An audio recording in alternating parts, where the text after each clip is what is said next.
Um, Thank you very much, Amjad Khan, for inviting me to this gathering. I appreciate it greatly. Thank you all for having this gathering because it gives an opportunity for people like me and for people of other faiths and other communities that are being oppressed or persecuted around the world to give information about the plight of their people, to share information with all those others who have the same experience.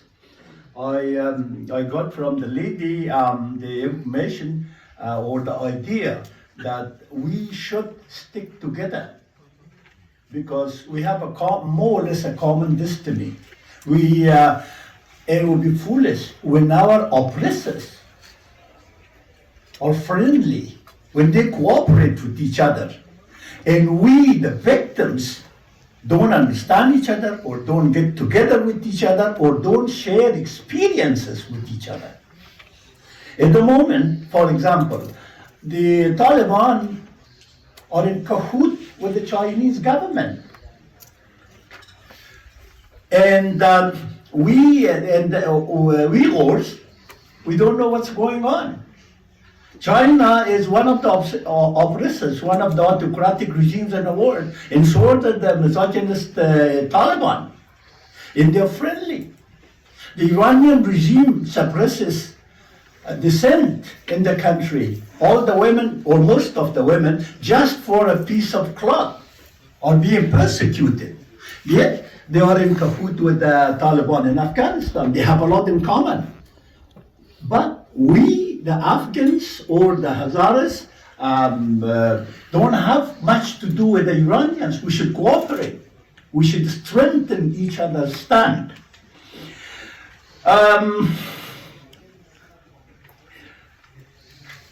So I will try to be as much concise as I can.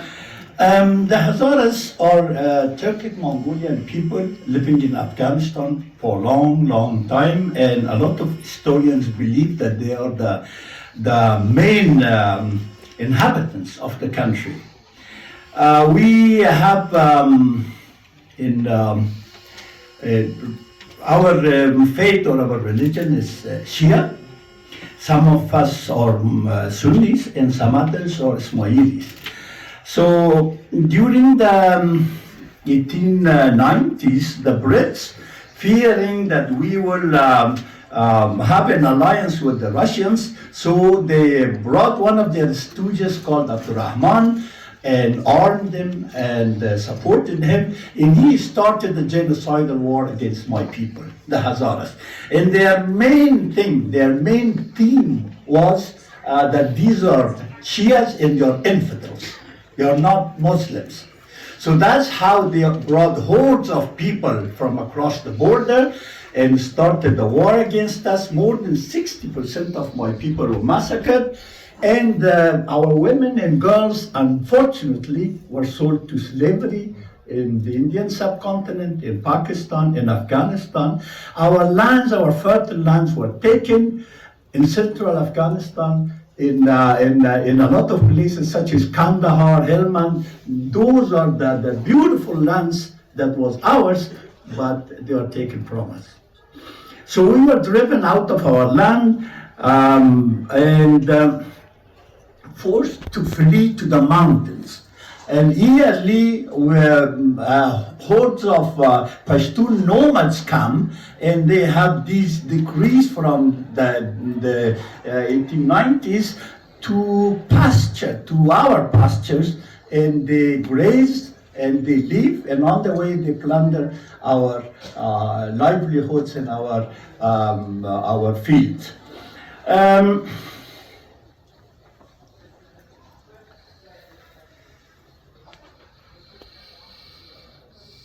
When the US and coalition forces came to Afghanistan, we welcomed them with open arms. We thought that they were liberators because we were under the occupation, I call it, of the Taliban.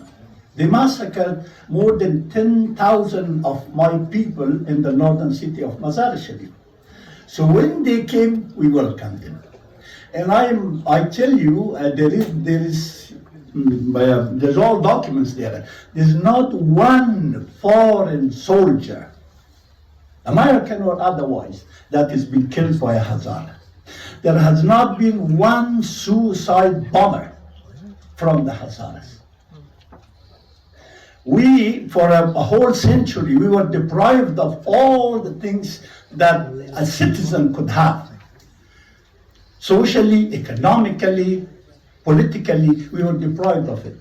We had no education. But once we got the opportunity during the 20 years, we built universities of our own, schools of our own, hospitals of our own. And we have, at the moment, per capita, the highest number of educated women among us. And this is disliked by the Taliban because they are misogynist. They don't like women at all, and worst of all, they don't like educated women and a Hazara educated woman. So, when the US decided to get out of Afghanistan, it was their policy, it was their interest, okay, but it was not timely. It shouldn't have been done at this time. All the achievements of 20 years were gone. They are gone now. So the women of Afghanistan mostly, and our women in particular, cannot go to schools, cannot go to universities, cannot go to work, cannot get out of the house. Just 3-4 days ago, they said if a woman is caught outside the house without a veil, she could be killed, and nobody can question it.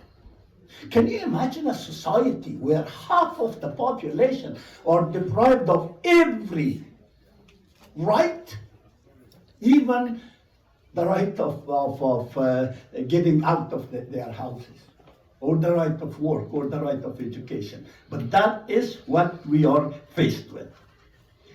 Now, who's responsible for this? I don't want to name names, you all know, but certain forces, certain powers should have acted responsibly.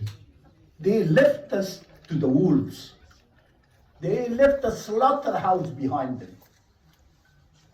I honestly, wholeheartedly support the lives of the American soldiers. But the Afghans, the Hazaras, are also human beings. They are being killed daily. They are being tortured daily. They are being kidnapped and raped. And nobody cares. Nobody says anything. I think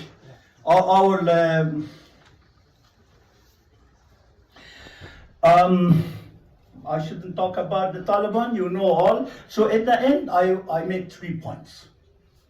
One, and I asked the United States, as a superpower, and the Western world, the free world, to not recognize the Taliban. Do not recognize the Taliban. One. Secondly, stop financing the Taliban. You know, they don't. Each week, $40 million is given to the Taliban. Cash. It's a taxpayer's money. Don't give it. These are terrorists. You brought them, you reinstated them in Afghanistan. At least now don't prop them. And the last one is that we are facing genocide. We are facing a serious genocide. Please recognize this. And I just make quote one sentence. The head of the Afghan Human Rights Commission in 2021 said, and I quote, our assessment shows that the Hazara and Shia peoples of Afghanistan are at the risk of genocide, unquote. Thank you. Thank you, Akram. You know, I've gotten to know the Hazara community over the past year, and also have advocated for them and have heard from them in Afghanistan. And I invite everyone here to really sit down and read about the persecution they're suffering. And it was an excellent opportunity today to hear from you, and hopefully we'll hear more in a more extended briefing. Thank you very much.